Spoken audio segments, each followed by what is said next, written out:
I used to say that man and machine was started long back. 7-8 வருடங்களுக்கு முன்னால் நான் இது சொல்லுகிற போது நிறைய பேர் அதை சொல்லியிருக்காங்க. என்ன நீங்க சொல்லி ஒண்ணுமே புரியல. மனிதனுக்கும் கருவிக்கும் இடையிலான போர் தொடங்கி விட்டது அப்படின்னு நான் சொன்னப்பெல்லாம் பெருசாக யாரும் கவனிச்சதில்லை. அது தொடங்கி ரொம்ப நாள் ஆச்சு. Is happening. மனிதன் தன்னுடைய மூளையால் உருவாக்கிய இன்னொரு மூளை மனித மூளையை தின்னு ஒரு நாளில் வாழுது. அவ்வளவு இன்ஜினியரிங் படிக்கிறோம். நம்ம தொடர்ந்து கன்சியூமராக இருப்போம். சாட் ஜிபிடியை பயன்படுத்துறதுல அறிவு. சாட் ஜிபியை விட ஒரு பெரிய ஒரு சூப்பரான டெக்னாலஜி உருவாக்குறது அறிவு. பெர்ப்ளெக்சிட்டி.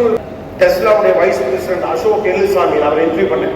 கிட்டத்தட்ட நீங்க எலன் மஸ்க்கு அடுத்த இடத்துல ஒரு உட்காந்துருக்காங்க. நீங்க பாக்குற இவி கார், இவி பிளஸ் ஆர்டிபிஷியல் இன்டெலிஜென்ஸ் டிரைவரே இல்லாம பெரிய மாவட்டத்துக்கு போக சொல்ல காரை கண்டுபிடிச்ச குரூப்போட ஹெட்டு சின்ன பையன், சென்னை பையன், நம்ம ஊர் பையன். அசோக் எல்லுசாமிலேருந்து தொடங்கி சுவாமி சுப்பிரமணியம் ஃப்ரம் அமேசான்லேருந்து தொடங்கி அவ்வளவு இடத்துல நம்ம ஆளுங்க தான் உட்காந்துருக்காங்க. It is possible. It is possible.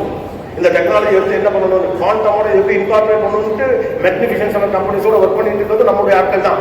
So முதல்ல நீங்கள் ஒரு விஷயத்தை புரிஞ்சுங்க. இந்த டெக்னாலஜி ஆதாயப்படுத்தப்பட்டது. டெக்னாலஜி வழியாக நீங்கள் டெக்னாலஜி தெரிஞ்சுக்க முடியும். டெக்னாலஜி எல்லாத்தையும் கேட்டுக்கிட்டே இருக்காது. அதான் பிரச்சனை. ஒரு ஏஐ டூல் நம்ம எப்படி நினைக்கிறோம்னா நமக்கு தேவைப்படக்கூடிய தகவல்களை கேட்கக்கூடிய இன்னொரு கூகுள் அப்படின்னு நினைக்கிறோம். மேபி ஸ்பெசிஃபிக்காக சொல்லணும் அப்படிங்கிற அளவோட அதை முடிச்சுக்க கிடையாது. அதை வச்சுக்கிட்டு என்ன பண்ணணும்னு தெரிகிறதா இப்போ இருக்கக்கூடிய முக்கியமான விஷயம். Don't be a consumer, be a producer. அது ஒரு ப்ராஜெக்ட் யூஸ் பண்ணக்கூடிய ஒரு ஆளா கட்டன் பேஸ் பண்ணுறதுக்கான கதையை நீங்கள் செய்ய ஆரம்பிச்சீங்கன்னா கடைசி வரைக்கும் ஏஐ போல தான் நீங்கள் இருப்பீங்க. ஒன்று நீங்கள் புரிஞ்சுக்கணும், ஏஐ மனிதனும் கருவியும் இணைகிற புள்ளி தான் வெற்றியின் புள்ளி.